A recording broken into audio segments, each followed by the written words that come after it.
Peta sejarah konflik dan kekuatan militer Cina versus Taiwan.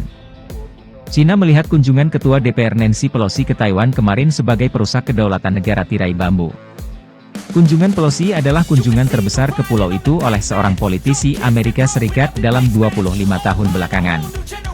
Menurut kutipan dari BBC, pada Selasa 2 Agustus 2022, Cina melihat Taiwan sebagai provinsi yang memisahkan diri, tetapi pada akhirnya akan kembali ke kendali Beijing. Di lain sisi Taiwan melihat dirinya sebagai negara merdeka dengan pemimpin yang telah terpilih secara demokratis.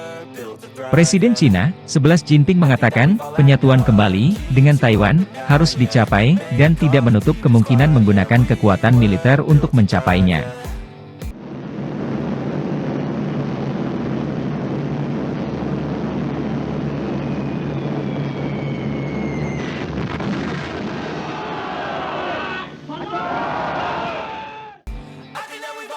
Di mana Taiwan? Taiwan adalah sebuah pulau sekitar 100 mil di lepas pantai tenggara Cina. Taiwan terletak di daerah yang disebut rantai pulau pertama, yang mencakup daftar wilayah persahabatan Amerika Serikat, yang penting bagi kebijakan luar negeri Amerika Serikat. Jika China menduduki Taiwan, beberapa pakar barat mengatakan, China dapat mengerahkan kekuatannya lebih bebas di kawasan Pasifik Barat dan bahkan mengancam pangkalan militer Amerika Serikat sejauh Guam dan Hawaii. China, di sisi lain, mengklaim niatnya murni damai. Apakah Taiwan terpisah dari Cina sejak dulu? Sumber-sumber sejarah menunjukkan bahwa pulau itu berada di bawah kendali penuh Cina pada abad ke-17, dimulai dengan dinasti Qing. Setelah kalah dalam Perang Tiongkok-Jepang pada tahun 1895, pulau itu diserahkan ke Jepang. Cina kemudian merebut kembali pulau itu pada tahun 1945, setelah Jepang kalah dalam Perang Dunia II.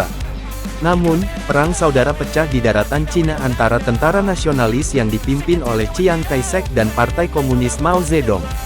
Partai Komunis menang pada tahun 1949 dan menguasai Beijing. Chiang Kai-shek dan sisa Partai Nasionalis, yang dikenal sebagai Kuomintang, melarikan diri ke Taiwan, di mana mereka memerintah selama beberapa dekade berikutnya. Cina mengutip cerita ini dan mengatakan bahwa Taiwan pada awalnya adalah provinsi Cina. Namun, orang Taiwan memiliki kesamaan sejarah yang menurut mereka bukan bagian dari negara modern Cina, yang pertama kali didirikan setelah Revolusi 1911, atau Republik Rakyat Cina, yang didirikan pada tahun 1949 di bawah Mao Zedong. Kuomintang menjadi satu partai politik Taiwan sejak itu menjadi partai politik paling penting, memerintah Taiwan untuk sebagian besar sejarahnya. Saat ini, hanya 13 negara termasuk Vatikan, yang mengakui Taiwan sebagai negara berdaulat. China memberikan tekanan diplomatik yang signifikan pada negara-negara lain untuk tidak mengakui Taiwan. Menteri Pertahanan Taiwan mengatakan hubungan dengan China berada pada kondisi terburuk dalam 40 tahun terakhir. Pertanyaannya, bisakah Taiwan membela diri? Cina dapat berusaha untuk mencapai penyatuan kembali melalui cara-cara non-militer seperti memperkuat hubungan ekonomi. Tetapi dalam konfrontasi militer apapun, militer China akan mengungguli Taiwan. China membelanjakan anggaran mereka lebih banyak untuk pertahanan daripada negara lain manapun, kecuali Amerika Serikat, dan mereka memiliki berbagai kemampuan yang tersedia, mulai dari angkatan laut, rudal, pesawat terbang, hingga teknologi serangan dunia maya. Sementara itu, sebagian besar kekuatan militer China terkonsentrasi di tempat lain. Ada perbedaan besar antara kedua belah pihak, misalnya, dalam hal jumlah personel aktif. Dalam konflik terbuka, Taiwan berusaha untuk menunda serangan China, mencegah pasukan amfibi China mendarat di pantainya, dan para ahli barat menganggap strategi paling cocok untuk melancarkan serangan adalah dengan cara bergerilya, untuk mengantisipasi bantuan eksternal. Bantuan bisa datang dari Amerika Serikat, yang menjual senjata ke Taiwan. Kebijakan, ketidakjelasan strategis, Washington hingga baru-baru ini sengaja mengaburkan apakah dan bagaimana Amerika Serikat akan membela Taiwan jika terjadi serangan. Secara diplomatis, Amerika Serikat saat ini menganut kebijakan, satu China, yang mengizinkan hanya satu pemerintah China di Beijing dan memiliki hubungan yang lebih formal dengan China daripada dengan Taiwan. Tetapi pada bulan Mei, Presiden Amerika Serikat, Joe Biden tampaknya memperkuat posisi Washington. Ketika ditanya apakah Amerika Serikat akan membela Taiwan secara militer, Biden menjawab, iya. Di bawah ini adalah perbandingan grafis kekuatan militer China dan Taiwan.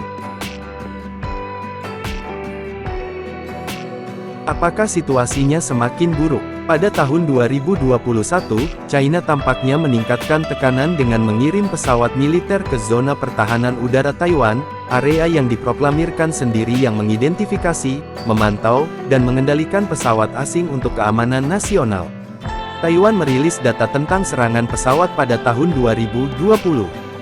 Jumlah pesawat yang dilaporkan memuncak pada 56 serangan dalam satu hari pada Oktober tahun 2021. Mengapa Taiwan penting bagi seluruh dunia? Ekonomi Taiwan sangat penting.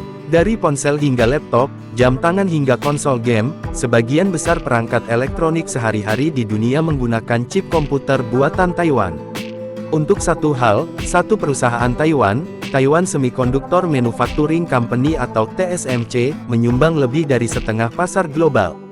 TSMC adalah pengecoran dan produsen chip yang dirancang oleh pelanggan konsumen dan militer. Ini adalah industri besar yang bernilai hampir 100 miliar dolar pada tahun 2021. Pengambilalihan Taiwan oleh China dapat memberi Beijing kendali atas salah satu industri terpenting dunia. Khawatir tentang Taiwan. Meskipun ketegangan baru-baru ini antara China dan Taiwan, survei menunjukkan bahwa banyak orang Taiwan tetap relatif tenang. Pada Oktober tahun 2021, Yayasan Opini Publik Taiwan bertanya kepada orang-orang apakah mereka pikir akhirnya akan ada perang dengan China. Hampir 2/3 atau sekitar 64,3% mengatakan tidak. Menurut survei lain, kebanyakan orang di Taiwan mengidentifikasi diri mereka sebagai orang Taiwan, mereka memiliki identitas yang sangat berbeda. Sebuah survei yang dilakukan oleh Universitas Nasional Chengchi sejak awal 1990-an menunjukkan bahwa persentase orang yang mengidentifikasi sebagai orang China atau Tionghoa telah menurun,